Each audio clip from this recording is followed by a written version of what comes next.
William Blount was an American statesman and land speculator, and a signer of the United States Constitution. He was a member of the North Carolina delegation at the Constitutional Convention of 1787, and led efforts in North Carolina to ratify the Constitution in 1789.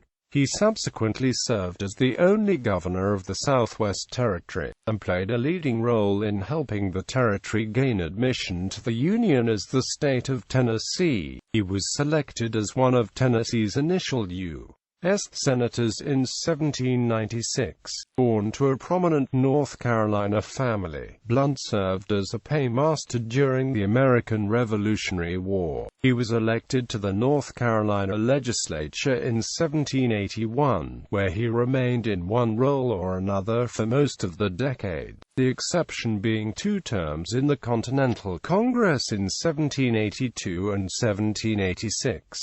Blount pushed efforts in the legislature to open the lands west of the Appalachians to settlement. As governor of the Southwest Territory, he negotiated the Treaty of Holston in 1791, bringing thousands of acres of Indian lands under U.S. control. An aggressive land speculator, Blount gradually acquired millions of acres in Tennessee and the Trans-Appalachian West. His risky land investments left him in debt, and in the 1790s, he conspired with Great Britain to seize the Spanish-controlled Louisiana in hopes of boosting Western land prices. When the conspiracy was uncovered in 1797, he was expelled from the Senate, and became the first U.S. public official to face impeachment. Blount nevertheless remained popular in Tennessee, and served in the state Senate during the last years of his life. Early life. Blount was born on Easter Sunday at Rosefield, the home of his maternal grandfather John Gray, near Windsor in Bertie County, North Carolina. He was the eldest child of Jacob Blount and Barbara Gray Blount. The Blounts had gradually risen to prominence in the first half of the 18th century, as William's grandfather and father had steadily built the family fortune. In the years following William's birth, Jacob Blount built a plantation, Blount Hall, in Pitt County, North Carolina. Outside of tutors, William and his brothers had little formal education, but were involved in the father's business ventures at a young age. Jacob Blount raised livestock, cotton and tobacco, produced turpentine, and operated a mill and horse racing track for the local community. His land acquisitions, consisting of several thousand acres by the end of the 1760s,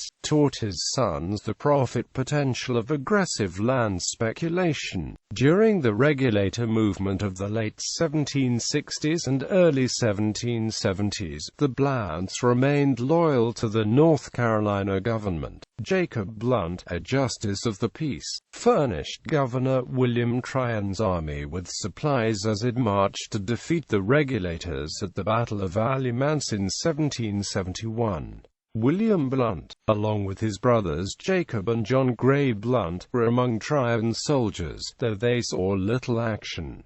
American Revolution. As tensions heightened between Britain and the American colonies in the 1770s, the Blount family gradually aligned themselves with the Patriot cause. In April 1776, Jacob Blount was appointed paymaster of the 2nd North Carolina Regiment, and William Blount was appointed paymaster for the New Bern District Militia the following month. Reading and Thomas Blount accepted commissions in the Continental Army. The Blounts provided provisions for the colonial army and militias, and would profit both financially and politically from the war. They also began looking westward, with John Gray Blount acquiring a portion of Richard Henderson's Transylvania purchase in mid-1776. In December 1776, Blount was appointed paymaster of the 3rd North Carolina Regiment, and spent the first few months of 1777 1777 with the unit as it marched north to join George Washington's main forces in the defense of Philadelphia. In November 1777, political rivals in the North Carolina legislature removed Blount as paymaster, though he was restored to the office in April 1778.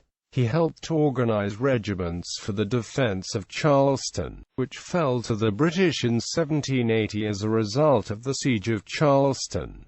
William's brother, Thomas, was captured during its fall. In early 1780, Blount was appointed official commissary to General Horatio Gates, who had arrived in North Carolina to command Southern colonial forces. Blount was present at Gates's defeat at the Battle of Camden in August 1780, and in the confusion of the battle, lost $300,000 of soldiers' pay. North Carolina politics and the Continental Congress. In late 1779, Blount ran for the vacant New Bern State House of Commons seat against Richard Dobbs Speight in a campaign described by Blount's biographer, William Masterson, as violent in an age of fierce elections. Speight won by a narrow margin, but Blount successfully convinced election officials that voter fraud had occurred, and the election was voided. In the weeks following the Battle of Camden, Blount again ran for the seat, and this time was successful. He took his seat in the House of Commons in January 1781. In May 1782, Blount was elected one of North Carolina's 4 delegates to the Continental Congress.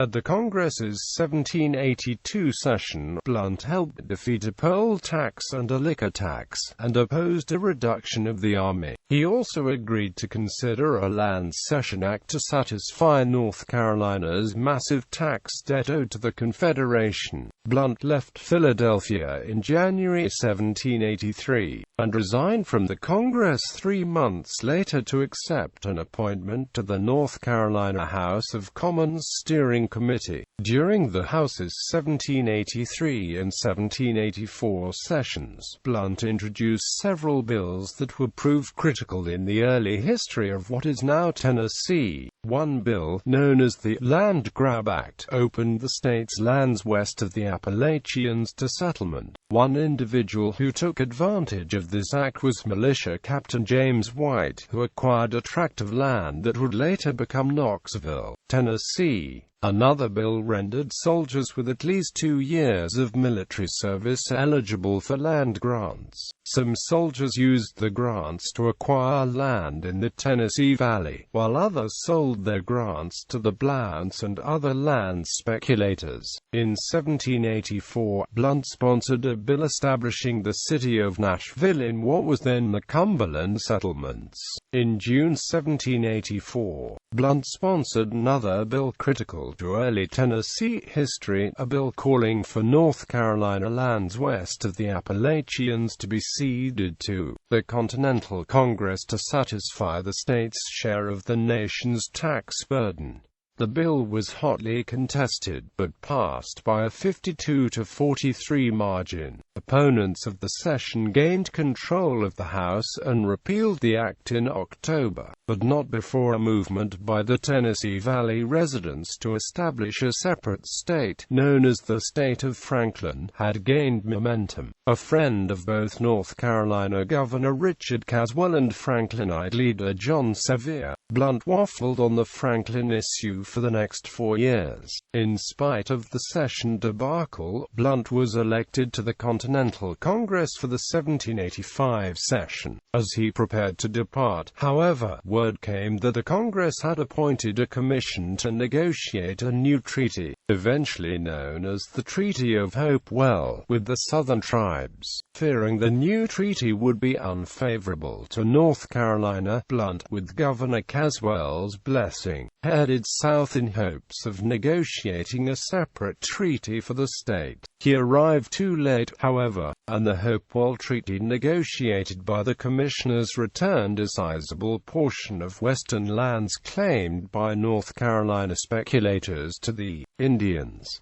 Fearing a backlash back home, Blount merely signed the treaty as a witness. In March 1786, Blount hurried to New York to take his seat in the Continental Congress, hoping to prevent ratification of the Hopewell Treaty, but once again arrived too late, and the treaty was ratified. Disappointed, he went home, but with anger rising over his handling of the Hopewell Treaty, he returned to the Continental Congress in November 1786.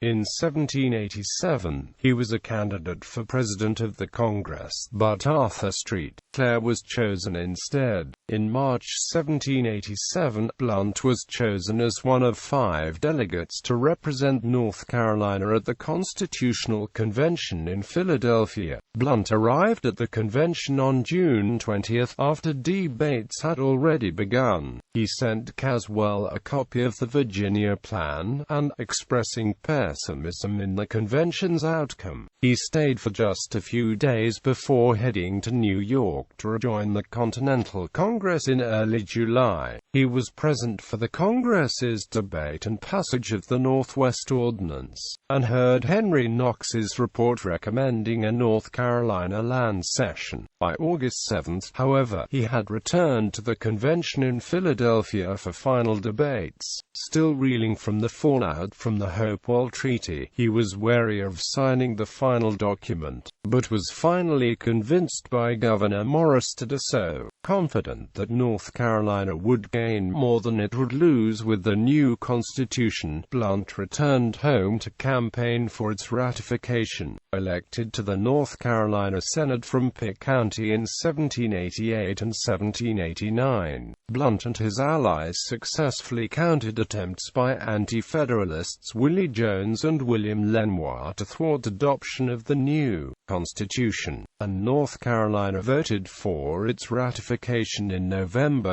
1789. On December 1, the state legislature voted to cede its Trans-Appalachian lands to the new federal government. Blount sought one of North Carolina's inaugural U.S. Senate seats in November 1789, but was defeated by Benjamin Hawkins' Southwest Territory. Congress accepted North Carolina's Western Cession, which consisted of what is now Tennessee, on April 2, 1790. In May, the Southwest Territory was created from the new cession, and was to be governed under the Northwest Ordinance. On June 8, President George Washington appointed Blount governor of the new territory. Blount visited Washington at Mount Vernon on September 18, and was sworn in by Supreme Court Justice James Iredell 2 days later. In October 1790, he set up a temporary capital at William Cobb's house, Rocky Mound, in what is now Piney Flats, Tennessee, and began organizing a government for the new territory. The Western frontiersmen were initially skeptical of Blount, who came across as an aristocratic Easterner. Blount managed to gain their trust, however, by recommending John Sevier and James Robertson as brigadier generals of the territorial militia, and appointing Landon Carter, Stockley Donaldson, and Gilbert Christian as colonels. Former Franklinites appointed to lower government offices included Joseph Hardin, William Cage, James White, James White, and Francis Alexander Ramsey. Others receiving appointments included future President Andrew Jackson, future Governor Archibald Roane, and naval officer George Farragut. Blount hired his half-brother, Willie Blount, as a personal secretary, and recruited Fayetteville, North Carolina, publisher George Rolleston to establish a newspaper for the new territory, known as the Gazette. In December 1790, following his trip to the Cumberland Territories, Blount's family joined him at Rocky Mount. The following year, he chose James White's Fort, near the confluence of the Holston and French Broad Rivers, as the territory's new capital. He named the capital Knoxville, after his superior, the United States Secretary of War Henry Knox. Following the initial sale of lots in October 1791, he began construction of his mansion in the new city. Throughout his term as governor, Blount Cabinet was torn between angry Western frontiersmen, who demanded war against hostile Indians, and a War Department that consistently pushed for peaceful negotiations with the Indians. In June 1791, he negotiated the Treaty of Holston with Cherokee leader John Watts and several other chiefs, resolving land claims south of the French Broad and obtaining permission for a permanent road between the territory's eastern settlements and the Cumberland settlements. In spite of this treaty, Chickamauga attacks increased the following year. Frustrated settlers demanded federal troops intervene, but the War Department refused, blaming settlers for intruding on Indian lands. William Koch, an ex-Franklinite, blamed Blount for the lack of action against the Chickamaugas, and began publishing attacks against Blount in the Gazette. Blount responded with a series of articles rejecting Koch and calling for patience. Following attacks by the Chickamaugas against Ziegler's Station in 1792 and against Cavett's Station in 1793, however, Blount was unable to contain the rage of frontiersmen and called up the militia. Sevier led the militia south into Georgia and attacked and destroyed several Chickamauga villages. Knox blasted Blount for the invasion and refused to issue pay for the militiamen. Blount finally negotiated a truce with the Chickamauga at the Tellico Blockhouse in 1794. Toward the middle of his term, Blount began implementing the steps stipulated in the Northwest Ordinance for a territory to gain statehood. One of these steps was to call for the election of a legislature and submit nominees for appointments to a territorial council, which Blount did in 1794. On September 15, 1795, he directed county sheriffs to conduct a census. The census placed the territory's population at 77,000, substantially more than the 60,000 required for statehood. Blount ordered a state constitutional convention to be held at Knoxville in January 1796, which he personally attended as part of the Knox County delegation. The government of the new state, Tennessee, convened in late March 1796, before it had been officially admitted to the Union. Blount realized he had little chance of defeating Sevier in a race for governor of the new state, so he instead sought one of the state's 2 United States Senate seats. He received this appointment on March 30, 1796, and headed to Philadelphia to campaign for Tennessee's statehood. Blount's brother, Thomas, along with James Madison, convinced the House to vote for Tennessee's admission to the Union on May 6. The Senate voted to admit the new state on May 31.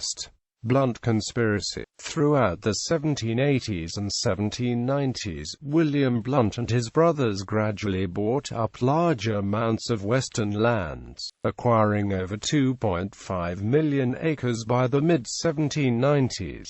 Much of this land was bought on credit, pushing the family deeply into debt. In 1795, the market for western lands collapsed, and land prices plummeted. A number of land speculators, including Blount associate David Allison, went bankrupt. Blount partnered with Philadelphia physician Nicholas Romaine in an attempt to sell land to English investors, but their efforts were unsuccessful. Compounding Blount's problems, Timothy Pickering, who despised Blount, replaced Henry Knox as Secretary of War in 1795. Following France's defeat of Spain in the War of the Pyrenees, land speculators, already on the financial brink, worried that the French would eventually gain control of Spanish-controlled Louisiana, and shut off American access to the Mississippi River. In hopes of preventing this, Blount and his friend, an Indian agent named John Chisholm, concocted a plan to allow Britain to gain control of Florida and Louisiana, and in return give free access to both New Orleans and the Mississippi River to American merchants. The plan called for territorial militias,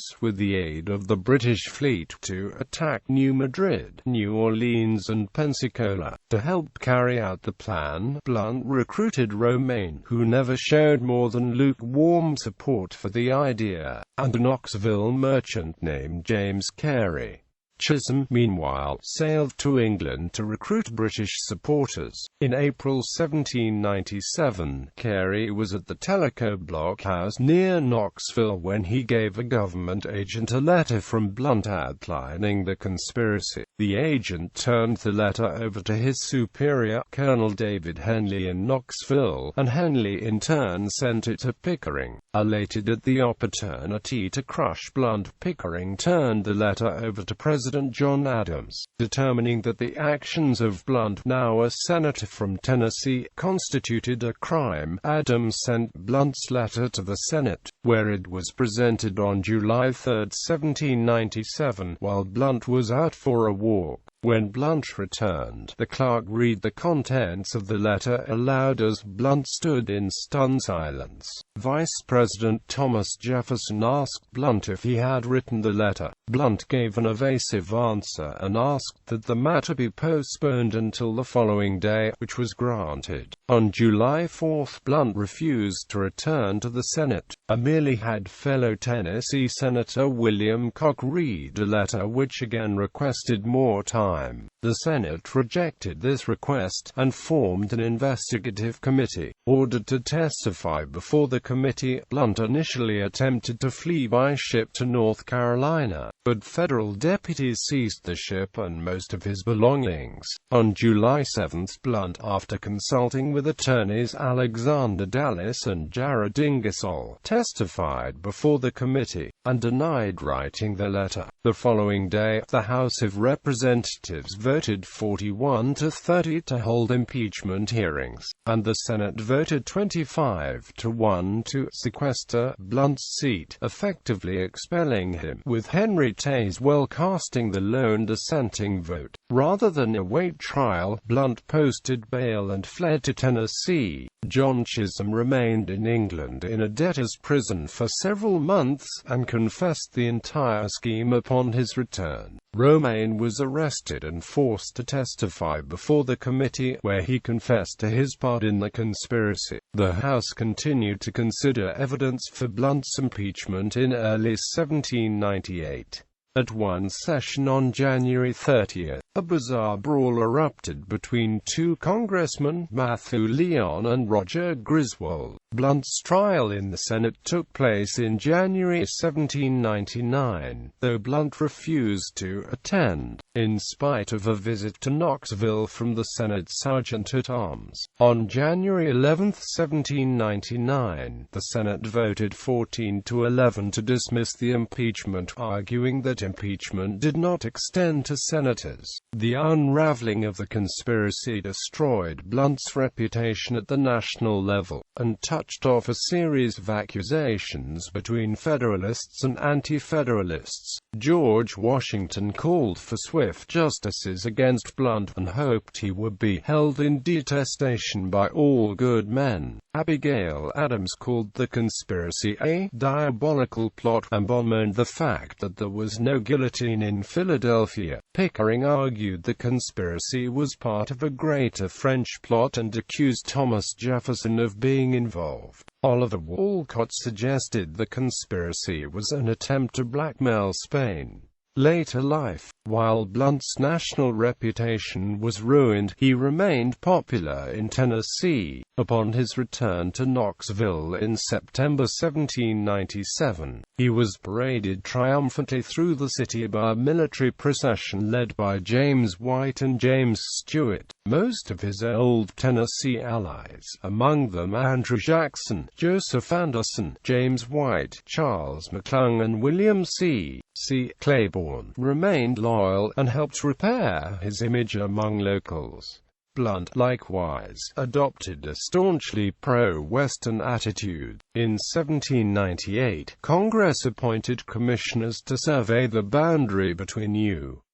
and Cherokee lands set by the Treaty of Holston, concerned the commissioners would run the boundary in a way that favored the Cherokee over the settlers. Blount and Sevier sent agents to harass the commissioners. To further push Western interests, they sent representatives to federal treaty negotiations at the Tellico Blockhouse in 1798, frustrating federal negotiators sent by Congress and confusing Cherokee representatives. In his report on the Tellico Treaty, one of the commissioners, Elisha Hall, accused Blount of trying to thwart the treaty, and Blount sued him for libel. After the suit was thrown out by Judge David Campbell, Blount sought Campbell's impeachment, calling him a meddling blockhead. Quote, in October 1798, William Blount was elected to Knox County's state Senate seat, following James White's resignation. On December 3, he was named Speaker of the Senate. He spent his first few days in office pushing for Judge Campbell's impeachment. The House voted to impeach Campbell on December 17, but he was acquitted by the Senate on December 26. In March 1800, an epidemic swept through Knoxville, and several members of the Blount family fell ill. Blount was tending to his sick family when he, too, fell ill on March 11. After a 10-day struggle, he succumbed on the night of March 21, 1800. He was buried at the First Presbyterian Church Cemetery a few blocks from his home in Knoxville. His half-brother, Willie, consolidated the family estate and took charge of the education of Blount's children. Legacy. Blount County, Tennessee, is named after Blount, as is the town of Blountville, Tennessee. Granger County, Tennessee, and Maryville, Tennessee, are both named after his wife, Mary Granger Blount. William Blount High School and Mary Blount Elementary School, both in Blount County, are named after Blount and his wife, respectively. Blount County, Alabama, is named after William's younger half-brother Willie Blount. Blount Street in Raleigh, North Carolina, and Blount Street in Madison, Wisconsin, are both named in Blount's honor. Other entities named for Blount include Fort Blount, which operated in Jackson County, Tennessee, in the 1790s, and Blount College, the forerunner of the University of Tennessee, which was founded in Knoxville in 1794. Blount's home, Blount Mansion, still stands in Knoxville, and is currently a museum operated by the non-profit Blount Mansion Association. The house has been designated a National Historic Landmark and is listed on the National Register of Historic Places. Blount's childhood home in Pitt County, North Carolina, Blount Hall, burned down in the 1960s,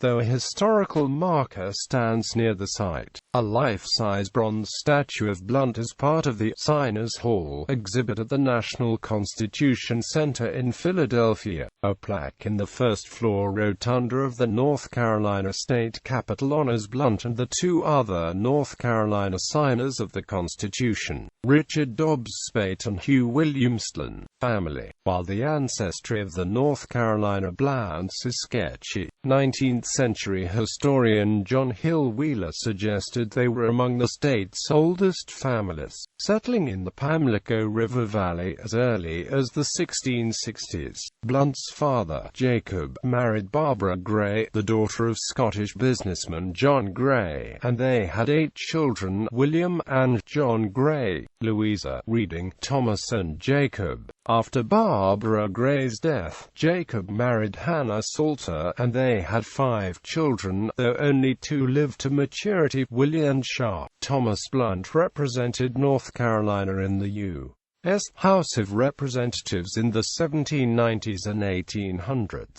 Willie Blount was governor of Tennessee from 1809 to 1815. William Blount married Mary Granger in 1778, and they had 6 children, and Mary Louisa, William Granger, Richard Blackledge, Barbara and Eliza. William Granger Blount represented Tennessee in the U.S. House of Representatives from 1815 to 1819. Mary Louisa Blount was married to Congressman Pleasant Miller, and Barbara Blount was married to General Edmund P. Gaines.